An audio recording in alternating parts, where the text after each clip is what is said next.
What's up, socials? Happy Sexy Wednesday. This is a special episode of Savvy Sexy Social, especially as we continue Tech Week here. I'm actually going to be showing you a video clip of a podcast that I did with Austin Evans, somebody that's helped me a ton with content this week and a good friend that I got to go to the Consumer Electronics Show with. We are focusing on tech, but we're really talking about YouTube and being a YouTube creator on this episode of the Social Authority podcast. So for this episode of the show, I wanted to give you a few minutes of conversation that we had.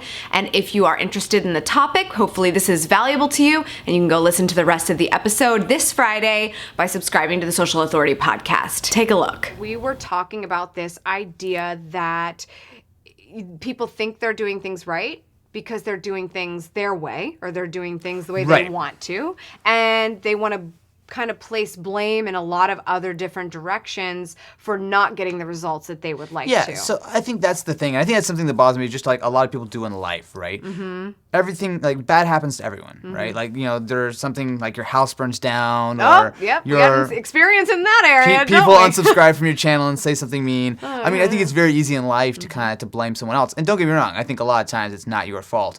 But I think there always is some kind of deeper level where maybe you could have done something different. Maybe you could have put yourself in a slightly different situation. And I think above and beyond all of that, I think it's a good mental place to be able to question, not to be insecure, but to question your own decisions. Like, am I actually doing the right thing? Because I think it's easy to kind of just blindly go through life and everything's not your fault.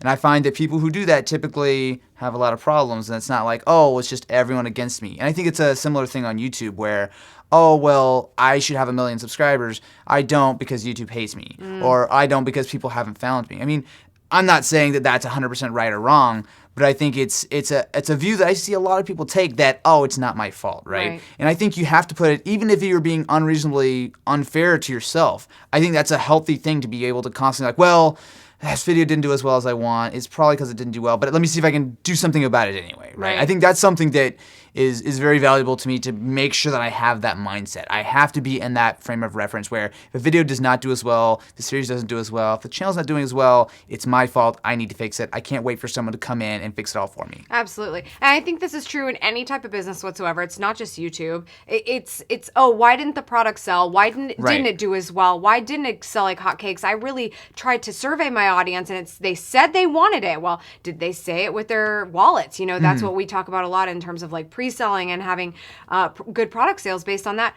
It's the same thing. If you can't look at this thing that failed according to what your goals were, maybe were those unreasonable goals, that's one thing, but like, did it fail for some reason? And then to say, okay, well, that's just something I need to scrap altogether because it's just dumb and stupid and didn't work, but it was a great idea. Or do you look at it and say, what could we have done differently to optimize this as an opportunity to learn going forward? And that's where I feel like people are missing the boat on YouTube. I think we see in a lot of different scenarios, this is what I really want to do on YouTube, so that's what I'm going to do, and I'm going to plug ahead.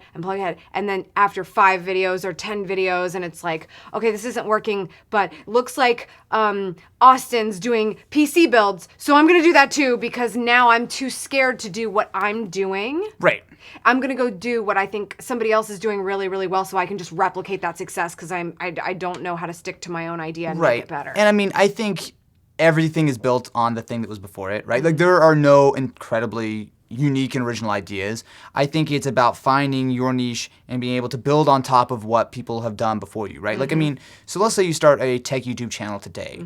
It's a completely different world than it was back in 2009 when I started, right? I mean, there are basic things that everyone's kind of developed and copied, and like, that's just the standard, right? Like, it's not like everyone like, oh, I shot a video with a DSLR and I did it on a fluid head and it's all pretty. Like, that's not something, sure, someone was the first to do that, but it's not like, oh, I'm going to copy everyone else, right? Like, there are certain fundamentals that are there. I think it's more of a case of taking those fundamentals, the things that will work versus the things that don't, taking those things and making your own spin on it. So whether that's a specific unique type of content, your personality, some mix of the two, it's always going to be a little bit of this, a little bit of that to make your own unique thing. It's not going to be, I see this person, they're doing something I really like, I want to do that thing, right? Like, it's great to have inspiration. It's a different thing to try to do a carbon copy. And that's something that, I mean, I can understand. Like, it's a fine line. It's all shades of gray, right? Like, it's very easy to be like, oh man, I really like this person, I'm gonna start copying stuff. Or on the other way, like, oh, I see what they're doing, I don't want to do that, I gotta do my own thing, and then you come far off. So it's all shades of gray, and it's really vague sometimes. But I think the important thing is to know is that you've got to find your own unique voice, find what works for you, and stick to it. And if it doesn't work, you got to bail on it. That's all for today's socials. Thank you so much for tuning in. I appreciate it as always, and I'll be back tomorrow with another episode.